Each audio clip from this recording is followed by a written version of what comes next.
প্রিয় দর্শক, আসসালামু আলাইকুম। আপনারা যারা অতিরিক্ত তেলের ভয়ে আলু পরোটাটা অ্যাভয়েড করেন, আজকের রেসিপিটা তাদের জন্য। আমি এখানে একদম তেল ছাড়া আপনাদেরকে আলু পরোটাটা তৈরি করে দেখাবো।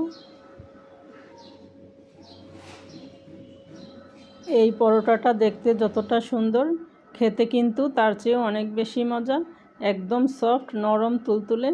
এটা আপনারা একদিন বানিয়ে 2-3 দিন রেখে সংরক্ষণ করে খেতে পারবেন। আশা করি রেসিপিটি আপনাদের ভালো লাগবে। এখানে আমি প্রায় 400 গ্রামের মতো আলু টুকরো করে এগুলোকে সিদ্ধ করে নিয়েছি। এখন এগুলোকে গরম অবস্থায় ম্যাশ করে নিব।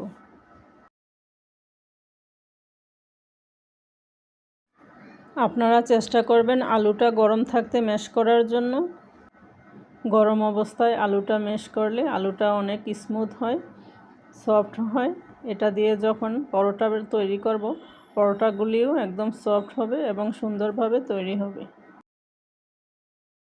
এখানে আমি দিয়েছি আধা কাপ হালকা গরম দুধ, 1.5 চা চামচ ইস্ট, 2 চা চামচ চিনি আর দিয়েছি 1.5 চা চামচ লবণ।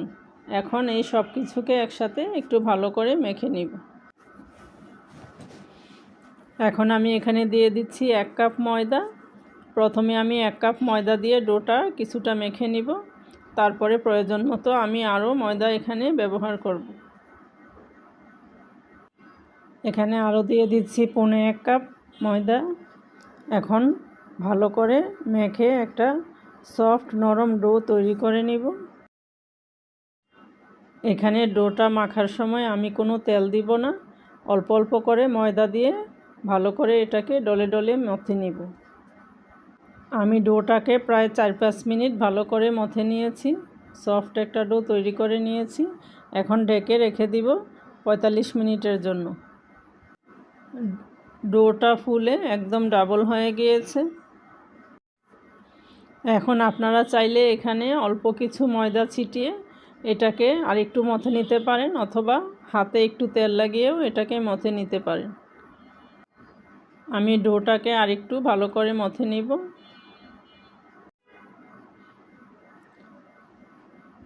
এখন আমি এখান থেকে পরিমাণ মতো ডো নিয়ে লেচি কেটে নিচ্ছি।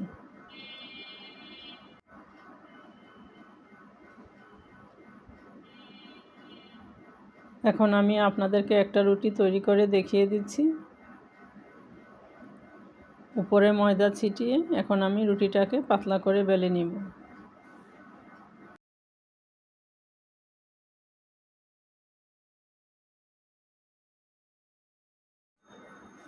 রুটিটা আমার বেলা হয়ে গিয়েছে।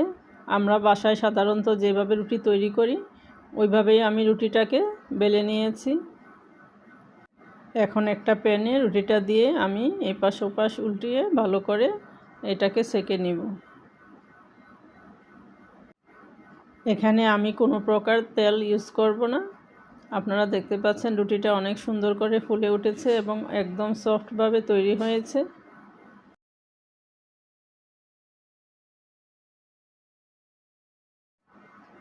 চুলার আঁচটা মিডিয়াম টু লোতে রেখে ভালো করে এটাকে উল্টে পাল্টে আমি সেঁকে নিব।